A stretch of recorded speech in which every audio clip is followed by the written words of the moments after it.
우리가 세상을 살아가는데 가장 중요한 거 세 가지가 있다고 생각합니다. 물론 다른 중요한 것들도 많이 있겠지만 오늘 본문에 나오는 이 세 가지야말로 우리 인생에서 가장 중요한 것이 아닌가 하고 생각합니다. 오늘 본문은 예수께서 세례를 받으시고 물에서 올라오실 때 일어난 사건입니다. 이 사건과 함께 예수님의 사역이 본격적으로 시작됩니다. 이때 하늘에 계신 하나님 아버지의 마음이 어땠을까요? 아마 딸을 시집보내는 아버지의 마음으로 무엇이든지 다 해주고 싶었을 것입니다. 그래서 하나님께서 사역의 현장으로 나가시는 예수님께 세 가지를 해주시는데 그것이 오늘 본문에 나와 있습니다. 첫째는 하늘이 열리고, 둘째는 성령이 임하셨으며, 셋째는 너는 내 사랑하는 아들이여 라는 하나님의 음성을 들려주셨습니다. 우리가 이 세상을 살아갈 때 이 세 가지가 매우 중요합니다. 첫째는 하늘이 열렸다는 것은 하늘문이 열려서 예수님의 앞길을 축복하셨다는 말입니다. 우리 16절을 우리 다 같이 함께 읽겠습니다. 16절 시작. 예수께서 세례를 받으시고 곧 물에서 올라오실새 하늘이 열리고. 우리 인생도 그렇습니다. 우리가 아무리 노력하고 애쓴다고 되는 것이 아니라 하나님께서 하늘문을 여셔서 축복해 주셔야 된다는 것을 말합니다. 사업을 할 때도 하나님께서 하늘문을 여시고 부어 주셔야 된다는 말씀입니다. 어느 선교사님은 선교지에서 모든 선교 사업이 불가능한 상황인데도 하나님께서 문을 열어주시니까 전도의 문이 열리고 모든 선교 사업이 계획대로 진행되었다고 간증한 것을 들은 적이 있습니다. 하나님께서 하늘문을 여시면 닫을 사람이 없는 것입니다.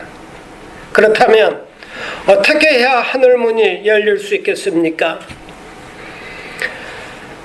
우리 마가복음 2장에 보면 예수님께서 중풍병자를 고치신 사건이 나옵니다. 예수님이 가버나움에 어느 집에 들어가셨을 때 친구들이 중풍병자를 들 곳에 실어오는데 사람들이 너무 많아가지고 예수님께 가까이 갈 수가 없었습니다. 다른 사람들 같으면 그냥 돌아갔을 텐데 이 친구들은 지붕으로 올라가서 지붕을 뜯고 환자를 내립니다. 요즘 세상에 누가 그랬다면 아마 난리가 났을 것입니다. 그런데 예수님께서 그들의 믿음을 보셨습니다. 우리 마가복음 2장을 보세요. 우리 다 같이 읽겠습니다. 시작. 예수께서 그들의 믿음을 보시고 중풍병자에게 이르시되 작은 자야 내 죄사함을 받았느니라 하시니. 여러분, 믿음이 무엇입니까? 믿음은 보이는 것입니다. 예수님께서 그들의 믿음을 보시고, 여러분, 믿음이라는 것은 보이는 거예요. 그리고 믿음은 무리하는 것이 믿음입니다. 그런데 알고 보면 여러분 인생 자체가 무리입니다. 세상에 쉬운 일이 하나도 없기 때문입니다. 어차피 무리해야 한다면 우리는 은혜 받는 일에, 복 받는 일에, 영적인 일에 무리하는 여러분 되시길 바랍니다. 지붕을 뜯으면 욕을 바가지로 얻어먹겠지만 그래도 내 친구가 예수님을 만나 죄 용서함을 받고 중풍에서 일어나 걸을 수만 있다면 그 지붕쯤이야 인정사정 불구하고 그냥 뜯어야 되는 거 아니겠습니까? 이런 믿음을 가지고 은혜 받는 일에, 축복받는 일에, 영적인 일에 무리하는 것, 이것이 바로 하늘문을 여는 비결입니다. 이제 여러분 영적인 일에 무리해서 하늘문을 열어보십시오. 그래서 위로부터 쏟아지는 축복을 누리는 복된 성도가 되시길 바랍니다. 우리 작년에 우리 하늘문을 열기 위해서 우리가 100일 기도를 했습니다. 저는 올해 새해 새로 시작하면서요, 우리 성도님들이 그렇게 추운 가운데서도 새벽에 나와 기도하고 또 집에서 기도하고 100일 기도했기 때문에 2016년도는 우리 하나님께서 하늘문을 여시고 어떤 축복을 내려주실지 저는 큰 기대를 가지고 새해를 맞이했습니다. 여러분도 그런 기대하시기 바랍니다. 우리는 가끔 응답을 받고 나서요, 나중에 내가 그렇게 기도했던 걸 잊어버릴 때가 있어요. 근데 가만히 생각해 보니까 내가 기도한 게 오늘에 와서 응답된 걸 나중에 깨닫게 됩니다.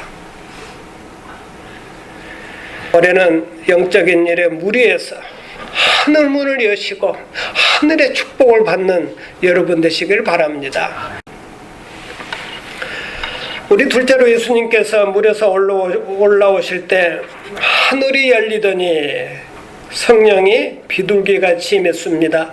우리 16절을 또 다 함께 읽겠습니다. 시작. 스크린 보시고 시작. 하늘이 열리고 하나님의 성령이 비둘기같이 내려 자기 위에 임하심을 보시더니, 성령이 임한다는 것은 하늘의 능력이 임했다는 것을 뜻합니다. 이제 공생애를 시작하시는 예수님에게 성령의 능력이 주어진 것입니다. 여러분, 우리가 신앙생활을 잘 하려면 우리 힘으로는 안 됩니다. 하늘의 능력을 받아야 합니다. 마귀를 대적하고 육신의 정욕을 이기고 시험을 이기고 사람들에게 복음을 전하기 위해서는 내 힘으로 되지 않습니다. 하늘의 능력을 힘입어야 돼요. 그런데 이 능력은 여러분 성령이 임할 때 주어지는 것입니다. 사도행전 1장 8절 우리 다 함께 읽겠습니다. 시작. 오직 성령이 너희에게 임하시면 너희가 권능을 받고 예루살렘과 온 유대와 사마리아와 땅끝까지 이르러 내 증인이 되리라 하시니라. 복음 전도도 내 힘으로 되는 것이 아니라 성령이 임하면 능력을 받아야 죄도 이기고 세상도 이기고 복음 전파에 열매를 맺게 되는 것입니다. 그렇다면 어떻게 해야 성령이 우리에게 임해서 우리가 능력 있는 그리스도인이 될 수 있을까요? 누가복음 11장에서 예수님께서 이런 말씀을 하셨습니다. 따라하겠습니다. 너희 하늘 아버지께서 구하는 자에게 성령을 주시지 않겠느냐? 성령은 이 구하는 자에게 주신다고 했습니다. 우리는 성령을 날마다 구해야 합니다. 이 세상에는 우리 힘으로 되지 않는 일이 너무 많지 않습니까? 하지만 우리가 성령을 충만히 받으면 더 이상 어려운 일이 없는 것입니다. 제가 1982년도에 미국에 1월 달에 처음 왔는데요. 처음 와서 산 차가 포드에서 나온 이 핀토라는 조그마한 차입니다. 함께 교회 다니는 청년으로부터 500불 주고 샀는데, 옛날에 한국에 유명한 영화배우 신 누구누구가 타고 다니는 차랍니다. 중고차라서 그랬는지 얼마나 자주 고장이 났는지 고침값이 차값보다 더 들었습니다. 하루는 차가 길에 섰어요. 움직이질 않습니다. 근처에 자동차 정비소가 있어서 땀을 흘리면서 차를 몰고 갔는데, 몰고 간 게 아니라 옆에 사람 도움받아서 그냥 밀고 갔어요. 메카닉이 살펴보더니 차에 가스가 없답니다. 가스 인디케이터가 그 표시가 이게 고장이 났어요. 그래서 기름을 넣으니까 잘 달립니다. 여러분, 성령 기름 부음을 받는다는 것이 바로 이런 것입니다. 내 인생 내 힘으로 살려고 하면 땀이 나지만 성령의 기름 부음을 받게 되면 발동이 걸려가지고 신바람 나게 살 수 있는 것입니다. 에베소서 5장 15절 이하에서 우리 그리스도인들이 어떻게 살아야 하는지 사도 바울의 가르침이 나옵니다. 그리스도인들의 가정생활과 직장생활에 대해 자세히 가르쳐주고 있는데요. 그 중에 하나가 아내들아 남편에게 복종하라. 남편들아 아내를 사랑하라. 이런 말씀이 나옵니다. 여러분, 이것이 쉽습니까? 사랑은 아무나 하는 것이 아닙니다. 사랑하고 싶어도 안 되는 것이 이게 사람의 복종도 그 쉽지 않습니다. 잘 안 됩니다. 오래전에 전도사 때 제가 돌봤던 여학생이 이곳에서 대학을 졸업하고 직장을 다니면서 이렇게 좋은 남자를 만나서 이제 결혼하게 되었습니다. 그래서 저에게 찾아와서 약혼 주례를 부탁을 했습니다. 예비 신랑 신부를 앉혀놓고 결혼 준비 성경 공부를 시키면서 저는 신부에게 물었습니다.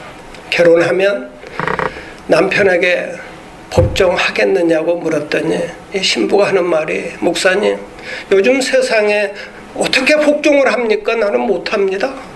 그래요? 그래서 그러면 내 약혼주례 못하겠다고. 그러니까 마지 못해서 신부가 노력하겠다는 말을 했습니다. 사람들은 하나같이 이기적이고 자기 중심적이라서 이 복종은 여러분 쉬운 것이 아닙니다. 특별히 성경에서 아내는 남편에게 복종하라는 말은 이 노예가 주인에게 복종하라는 그런 뜻이 아닙니다. 이건 군대 용어예요. 가정의 질서를 위해서 마지막 최종 결정권은 남편에게 주라는 말입니다. 우리가 군대에서 하급자가 상급자에게 복종한 것은 뭐 때문입니까? 군대의 질서를 위해서. 상급자가 잘나서 나보다 잘생겨서 뭐 공부를 많이 해서 그런 것이 아니에요. 군대의 질서를 위해서 하급자는 상급자에게 복종하는 것입니다. 가정의 질서를 위해서 아내는 남편에게 복종하라는 것이지 뭐 노예가 주인에게 옛날에 복종하듯이 그런 복종이 아닙니다. 근데 많은 우리 아내들이 남편에게 복종하는 것을 힘들어하고 또 남편도 아내를 예수님의 교회를 사랑하듯이 희생적인 사랑을 해야 되는데 죽기까지 사랑해야 되는데 사랑하기 힘들어합니다. 그럼 우리가 어떻게 해야 합니까? 에베소서에서 오직 성령의 충만함을 받으라는 말이 나오는데 이것이 핵심입니다. 우리 에베소서 5장 16절부터 21절을 우리 다 함께 읽도록 하겠습니다. 좀 길지만 함께 읽겠습니다. 시작. 세월을 아끼라 때가 악하니라. 그러므로 어리석은 자가 되지 말고 오직 주의 뜻이 무엇인가 이해하라. 술 취하지 말라. 이는 방탕한 것이니 오직 성령으로 충만함을 받으라. 시와 찬송과 신령한 노래들로 서로 화답하며 너희 마음으로 주께 노래하며 찬송하며 범사에 우리 주 예수 그리스도의 이름으로 항상 아버지 하나님께 감사하며 그리스도를 경외함으로 피차 복종하라. 여기 보면 우리 성도들의 삶입니다. 이 복종이라는 단어가 뭐 꼭 아내가 남편에게 복종하라 그런 뜻이 아니에요. 피차 서로 복종하며 살아야 이 교회도 질서가 잡히고 사회도 질서가 잡히는 것입니다.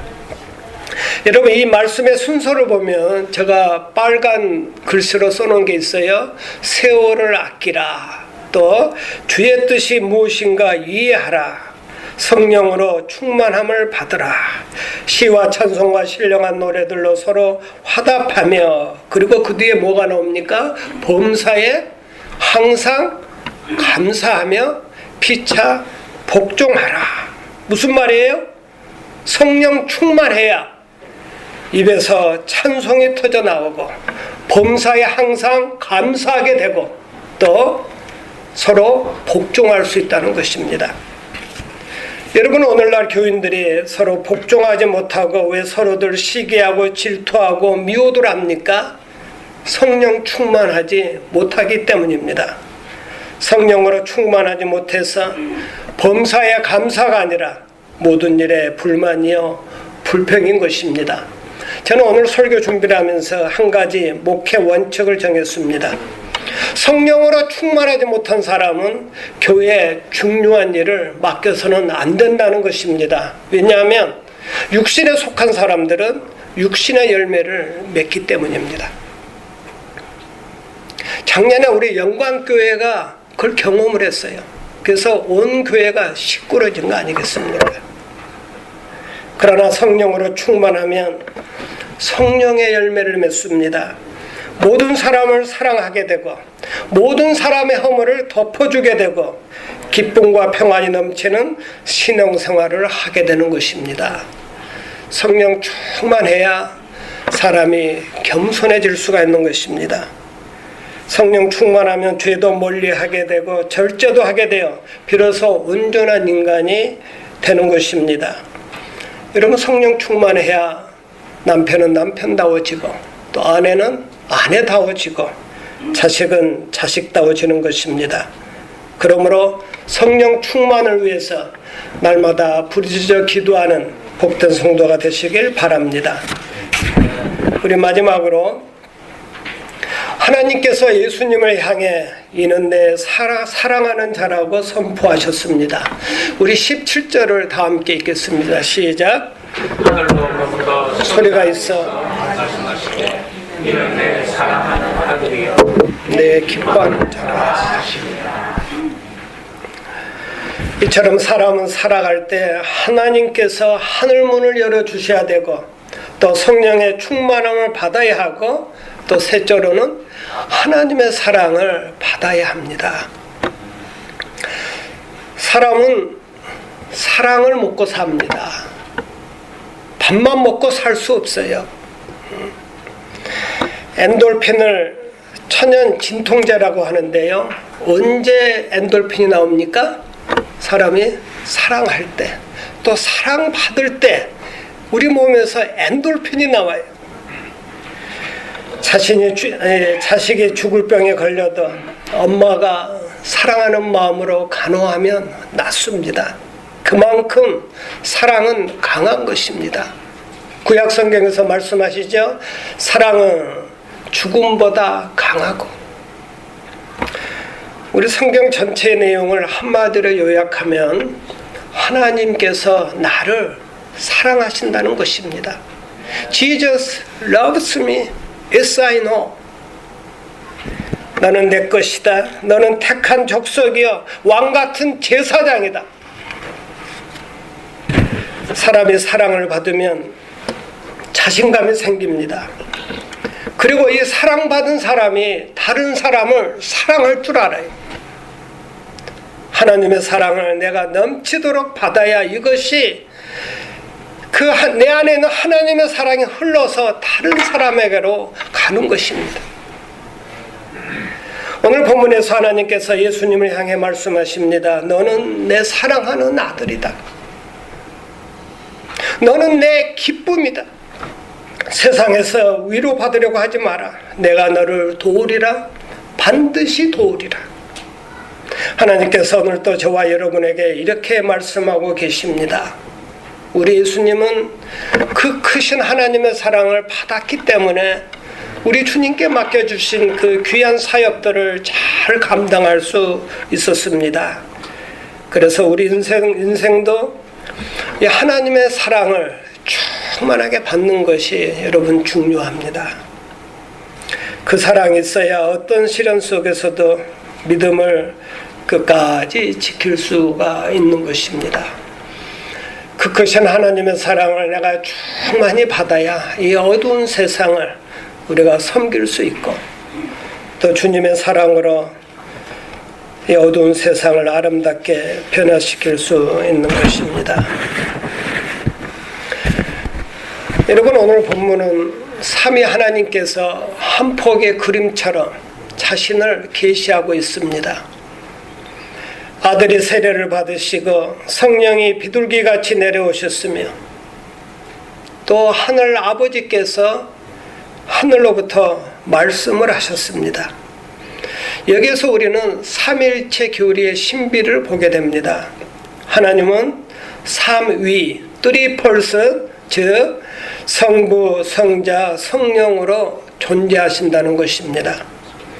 칼빈 선생은 그에 져서 기독교 강요에서 삼위일체를 하나님의 본성에 대한 깊은 지식이라고 말했습니다. 삼위일체 교리는 아버지와 아들과 성령님은 본질에 있어서 동일하시지만 그들은 종종 구별된 기능들을 수행하시고 자신을 계시할 때는 다른 방법으로 자신을 나타내신다는 것입니다. 제가 오늘 특별히 설교 시간에 삼일체 교리를 말씀드리는 것은 오늘 본문이 그 삼일체의 신비를 보여주기 때문입니다. 제가 작년에 취임 예배할 때 깜짝 놀랐어요. 다른 교회 다니는 장로님이 오셨는데 그분이 굉장히 친한 그 집사님 한 분이 계세요. 그 집사님에 대한 이야기를 합니다. 제가 지난 영광교회 오기 전에 사역했던 그 시카고 중앙교회 설이 집사님이셨어요. 그 집사님이 지금 어디가 있냐면은 여호와 증인에 있대요. 제가 그 이야기를 듣고 깜짝 놀랐어요. 내가 어떻게 그분을 섬겼길래 교회에 충성했던 분이 지금 여호와의 증인에 있냐 이겁니다. 제가 참 회개하는 마음으로 하나님 앞에 앞으로는 정말 우리 성도님들 바른 믿음 신앙 위에 세워주는데 좀 더 헌신해야 된다.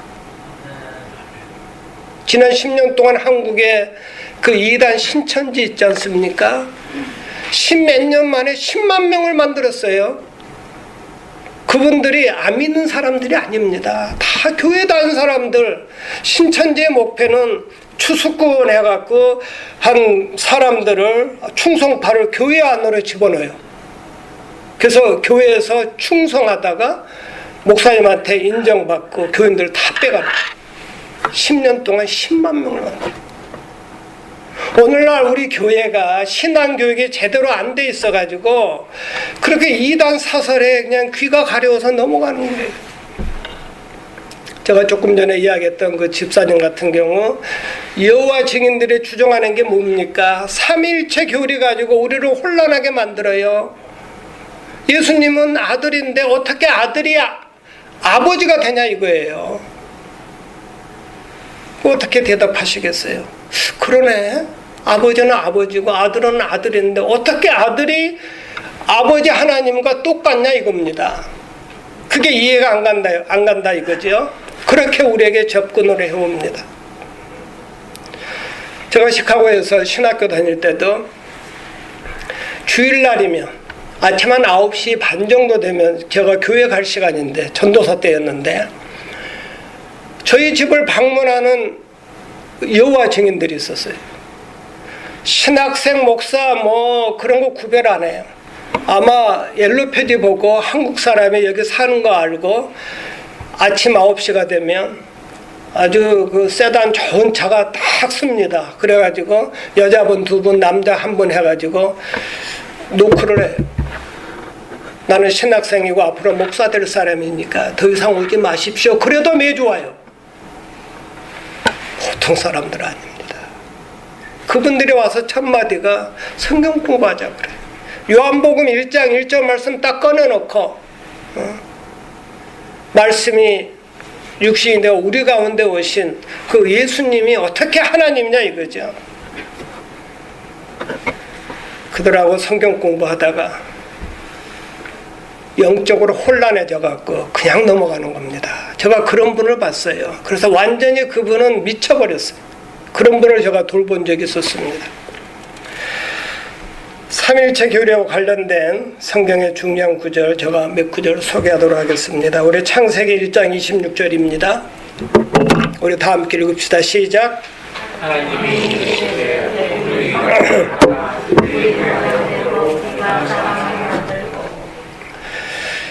이 말씀에서 보면 우리라는 단어가 나오죠. 우리 하나님에게 한 인격 이상의 존재함을 성경이 가르치고 있습니다. 우리 하나님께서 우리 인간 사람들을 만들 때 아버지 하나님 혼자서 만드신 것이 아니라 아들 예수님도 함께 창조사역에 동참하셨고 성령께서도 함께 동참하셨어요.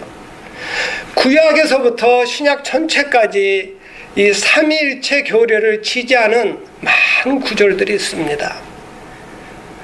우리의 형상을 따라 우리의 모양대로 복수 아니에요? 우리가 사람을 만들고. 또 우리 요한복음 10장 31절 보십시다. 다 함께 읽겠습니다. 시작. 나와 아버지는 하나이니라. 예수님의 이 말씀을 이해하지 못한 유대인들이 예수님이 나와 하늘 아버지는 하나라고 이야기하니까 어떻게 사람이 하나님이라고 이야기하냐고 신성모독이라고 예수님을 향해 돌로 던지러 가지 않았어요? 그리고 나중에는 예수님을 십자가에 죽이기까지 합니다. 여러분, 삼일체 교리는 정말 신비한 교리입니다. 우리 예수 믿으면서도 이 삼일체를 잘 이해하기 힘들어하신 분이 계세요. 여러분, 이해하려고 애쓰지 마세요. 삼일체는 우리 인간의 머리로 이해할 수 있는 교리가 아닙니다. 성경은 삼일체에 대해서 우리에게 정의하고 있지 우리가 이해하도록 설명하고 있질 않아요. 저도 어떻게 설명할 수 없어요. 더 이상 우리의 제한된 이성으로 무한하신 하나님의 신비를 억지로 풀려고 애쓰다가 신앙을 잃어버린 사람들이 많이 있습니다. 우리 기독교 역사에서 스스로 크리스찬이라고 말하는 사람들이 모두 삼일체 교리를 믿지 않았습니다. 그러나 삼일체에 대한 믿음은 성결함과 능력이 따라왔습니다. 삼일체 깃발 아래 사도들과 교부들과 순교자들과 찬송가 작가들과 종교개혁자들과 부흥사들과 하나님의 사람들이 그들의 삶과 땀을 바쳤습니다. 여러분, 이 불신을 멀리하고 믿음에 굳게 서기 위해서는 우리 노력만으로는 되지 않습니다. 삼위 하나님께서 우리와 함께 하셔야 합니다. 우리가 항상 기뻐하고 우리의 믿음이 온전해지기 위해서는, 하늘의 위로와 평안을 누리기 위해서는 삼위 하나님의 동행이 필요합니다. 어떤 형편에서도 우리에게 예수 그리스도의 은혜와 하나님의 사랑과 성령의 교통이 필요한 것입니다. 우리 고린도후서 13장 13절 우리 다 함께 읽겠습니다. 시작. 주 예수 그리스도의 은혜와 하나님의 사랑과 성령의 교통하심이 너희 무리와 함께 있을지어다. 사도 바울이 초대교회 그 문제 많았던 고린도 교회를 향해서 편지를 쓰면서 그 마지막으로 한 말이에요. 고린도 교회에 예수님의 은혜와 하나님의 사랑과 성령의 교통하심이 삼위 하나님의 은혜가 함께 있을지어다. 사랑하는 성도 여러분, 우리가 주일마다 하나님 앞에 예배 드릴 때 삼위 하나님께 예배 드립니다. 올해는 기도에 힘쓰고 영적인 일에 힘써서 하늘문을 여는 사람이 되십시오. 그리고 하늘로부터 임하는 성령 충만함을 받으십시오. 구하면 주신다고 하셨습니다. 무엇보다도 하나님의 사랑을 입은 자가 되시길 바랍니다. 이는 내 사랑하는 아들이요, 하늘로부터 내려오는 이 하늘의 음성을 날마다 듣는 복된 성도가 되시길 바랍니다. 기도하겠습니다.